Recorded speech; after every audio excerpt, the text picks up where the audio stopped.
Hi, my name is Stu and I'm the worship pastor at HTBB Church.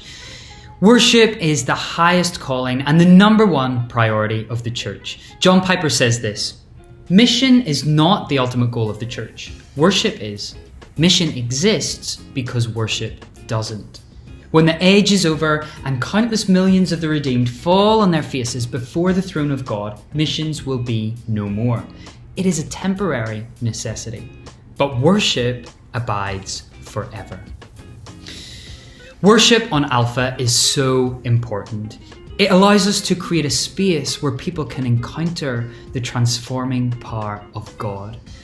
We so often find in that time of worship in our churches or in our personal lives that we have a revelation of who God is. Our lives are transformed. We even can experience healing in those moments of worship as God is present with us by the Spirit. And we want to allow that for our guests who attend Alpha.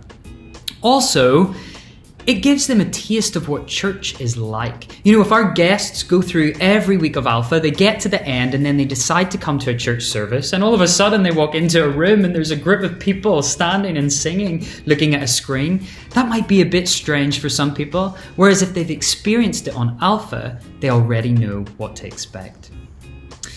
There's a few top tips for worship on Alpha. Firstly, have to think very carefully about what songs we sing.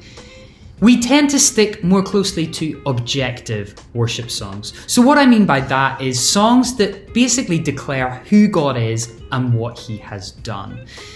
We tend to save subjective worship songs for much later on in the course. By subjective, I mean songs that really demand a response from us. So that's things like, I will offer up my life, or God, I give you everything that I am, or I will bow down in worship. We don't really sing those earlier on in the course because our guests probably won't be ready to sing those words yet, but they can join in songs that say, God, you are good, or God, you are great. Secondly, we keep the times of worship quite short on Alpha. On week 1, we just sing one song. That gives guests a taste of worship, but we often find that it can be a bit awkward earlier on in the course. So we just sing one song week 1, and then we begin to sing 2 songs for each consecutive week.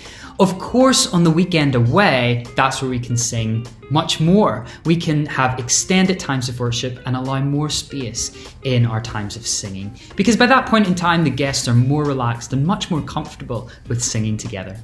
Thirdly, we mix traditional songs and contemporary songs. Some guests might have been to a wedding or a funeral and have heard songs like Amazing Grace or How Great Thou Art, so it can be helpful to put one or two of those songs in our set lists at Alpha.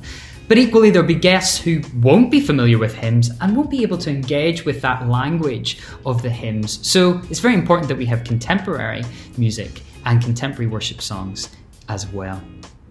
Fourthly, we repeat songs regularly at Alpha. Don't introduce a new song every week, because really that means that people don't get familiar with the songs and they won't be able to enter in.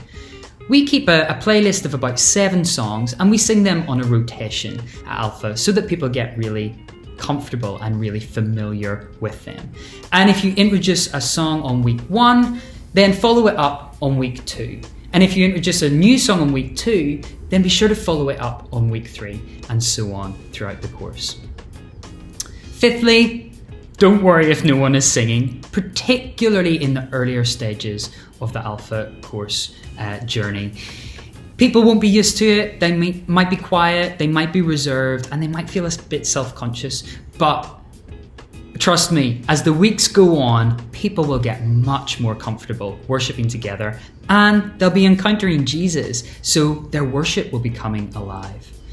And finally, be sensitive and allow time for the guests to grow in their relationship with God. Don't whip them into a frenzy week 1 saying, come on, sing, I can't hear you, or single people out in the congregation who aren't joining in. Allow them time and be sensitive to the journey that everybody is on. We hope you have a great Alpha course and that you have incredible times of worship.